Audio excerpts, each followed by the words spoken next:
باللہ من الشیطان الرجیم بسم اللہ الرحمن الرحیم۔ حضرت امام غزالی رحمۃ اللہ تعالیٰ علیہ کی معینات کتاب احیاء العلوم میں دعا کا بیان شروع تھا۔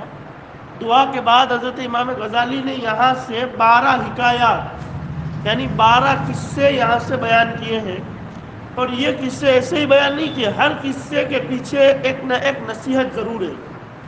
اب آپ سنیں گے تو کون سی نصیحت کس قصے کے پیچھے پوشیدہ ہے اور اس سے امام غزالی ہم کو کیا بتانا چاہتے ہیں، وہ میں آپ کو واقعے کے بعد بیان کرتا ہوں۔ نمبر 1، حضرت سیدنا کعب الاحبار رضی اللہ تعالیٰ عنہ روایت کرتے ہیں کہ بنی اسرائیل کا ایک واقعہ ہے۔ ایک دفعہ حضرت سیدنا موسیٰ علیہ السلام کے زمانے میں سخت قحط پڑ گیا۔ قحط کہتے ہیں جب بارش وغیرہ نہ ہو اور کھانے کے لیے انسانوں کے لیے اناج اور جانوروں کے لیے چارہ ختم ہو جائے تو اس کو قحط سالی کہتے ہیں۔ قحط پڑ گیا۔ اب حضرت موسیٰ علیہ السلام بنی اسرائیل کو لے کر کے بارش کے لیے دعا مانگنے کے لیے چلے، لیکن بارش نہیں ہوئی، اور ایسا موسیٰ علیہ السلام نے 3 مرتبہ کیا، لیکن پھر بھی بارش نہیں ہوئی۔ یعنی موسیٰ علیہ السلام اپنی قوم کو 3 بار لے کر جنگل میں گئے، 3 بار دعا کی، تینوں بار دعا قبول نہیں ہوئی۔ پھر اللہ تبارک و تعالیٰ کی طرف سے وحی نازل ہوئی، اے موسیٰ میں تمہاری اور تمہارے ساتھ والوں کی دعا قبول نہیں کروں گا، کیونکہ ان میں ایک چگل خور ہے۔ چگل خور کہتے ہیں چگلی کرنے والے کو، یعنی کہ پیچھے سے باتیں کرنے والے کو۔ اب ہم اپنے گریبان میں جا کے اور دیکھیں کہ ہمارے اندر غیبت کرنے کی کتنی عادتیں ہیں۔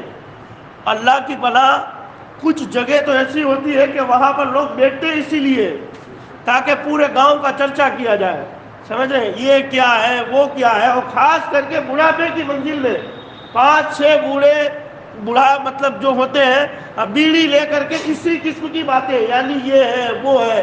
غیبت بہت سخت گناہ ہے، یہاں تک کہ میرے آقا نے ارشاد فرمایا، مفہوم حدیث پاک ہے، انسان غیبت کرتا ہے وہ اپنے سگے بھائی کا گوشت اپنے ہاتھوں سے کاٹ کر کے کھاتا ہے۔ کیا ہم یہ گوارا کرتے ہیں؟ تو یہ چگل خور موجود ہے تمہارے اندر، اس لیے ہم تمہاری دعا کو قبول نہیں کریں گے، یہ اللہ نبی سے فرما رہا ہے۔ حضرت موسیٰ علیہ السلام نے عرض کی، ہے پروردگار وہ کون ہے تاکہ ہم اسے یہاں سے نکال دیں۔ اللہ کی طرف سے جواب ملا، اے موسیٰ میں تو بندوں کے عیبوں کو چھپانے والا ہوں، میں تو بندوں کے عیبوں کو، تو جب اللہ بندوں کے عیبوں کو چھپاتا ہے تو ہم پر بھی لازم ہے کہ ہم کسی کے عیب کو دیکھیں تو اس کی اصلاح کریں۔ میری بات سمجھ رہے ہیں؟ آج ہمارا معمول کیا ہے، ہم عیب دیکھتے ہیں اس کو بیان نہیں کرتے، دوسرے سے بیان کرتے ہیں، فلاں کے اندر یہ عادت ہے۔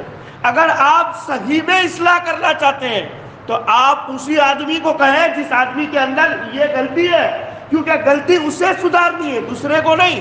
دوسرے کو کہنے سے اس کی غلطی سدھرے گی نہیں، بلکہ جب اسے پتا چلے گا تو آپ کے اور اس میں دوری ہو جائے گی۔ اس لیے ہمیشہ غلطی دیکھے اس آدمی کو کہہ دے جس میں غلطی ہے، اور اگر سدھار لی جب تک اس پر عمل کرے گا اللہ آپ کے نامہ اعمال میں نیکیاں ہی نیکیاں عطا فرمائے گا۔ اور دوسرے سے نہیں کہو گے، غیبت سے بھی بچ جاؤ گے، اور برے جو خیالات ہیں اس سے بھی بچ جاؤ گے۔ اللہ نے فرمایا میں تو بندوں کے، اور ایک بات میں آپ کو اور بتاؤں، جو انسان روئے زمین پر اللہ کے بندوں کے عیبوں کو چھپاتا ہے، اس کے بارے میں میرے آقا کے ایک حدیث کا مفہوم ہے، قیامت کے دن جب کوئی سایہ نہیں ہوگا تب اللہ اس بندے کو سایہ عطا فرمائے گا جو بندہ دنیا میں اپنے بھائیوں کے عیبوں پر پردہ ڈالا کرتا تھا۔ تو اگر عیب دیکھے بھی اصلاح کرے اور اسے دوسروں کے سامنے ذلیل کرنے کی کوشش نہ کرے۔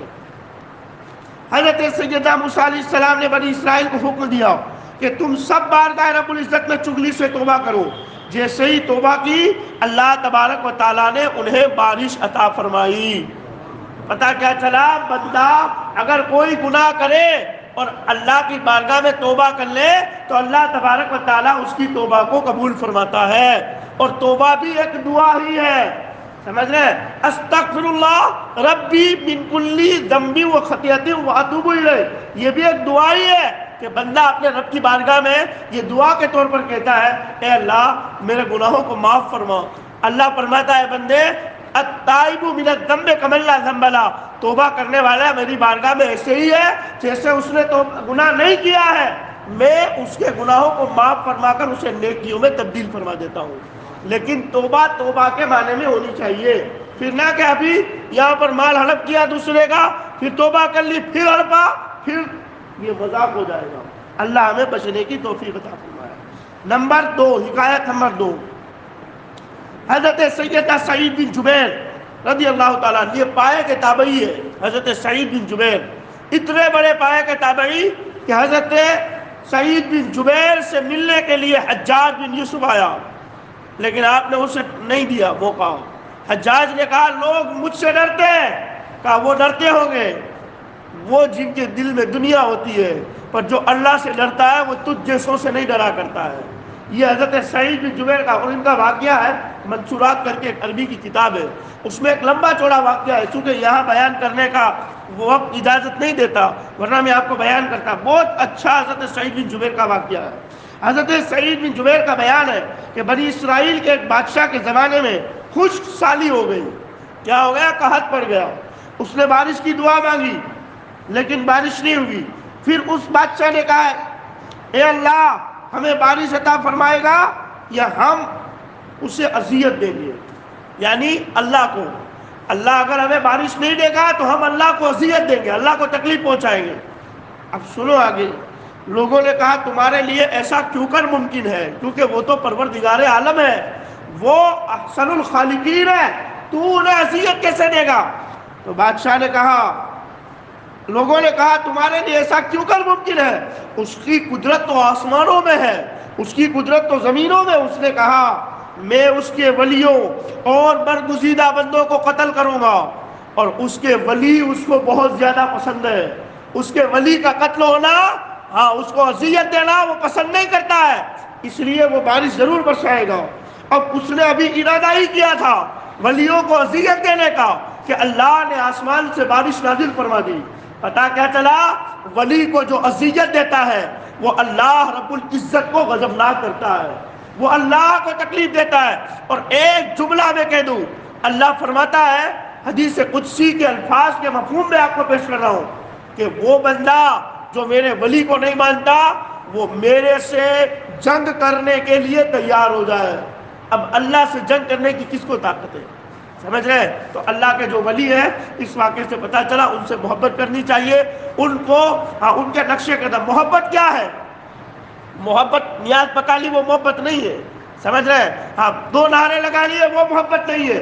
اصلی محبت یہ ہے اس ولی نے جس طریقے پر زندگی گزاری، بندہ اگر اسی طریقے پر زندگی گزارے تو ولی ہم سے بہت زیادہ راضی ہو جاتے ہیں، سمجھ رہے؟ لیکن ہم نے محبت کیا سمجھا؟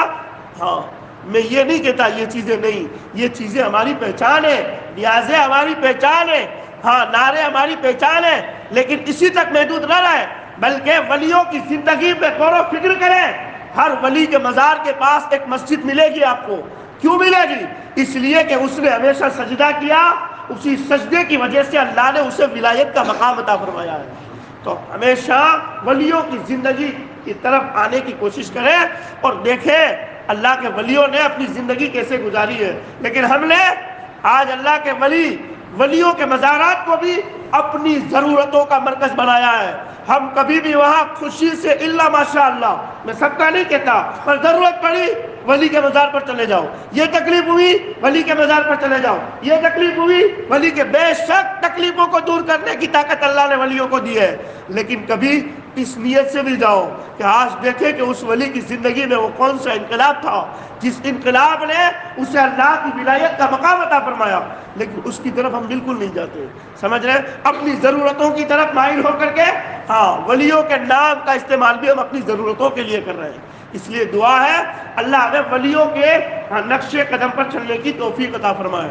ورنہ آپ اٹھائیں سرکار غوث اعظم کی زندگی، 16 سال تک، 40 سال تک عشاء کے وضو سے فجر کی نماز پڑھی، 16 سال تک جنگلوں میں پتے کھاتے رہے، کس کے لیے؟ اللہ کی رضا کے لیے، جبکہ وہ تو مادرزاد ولی تھے، پیدا ہوتے ہی ولی تھے، لیکن پھر بھی اتنی عبادتیں کرنا یہ ہم جیسے نکموں کو بتانے کے لیے ہے کہ کم سے کم فرائض کی پابندی تو ضرور کرنا۔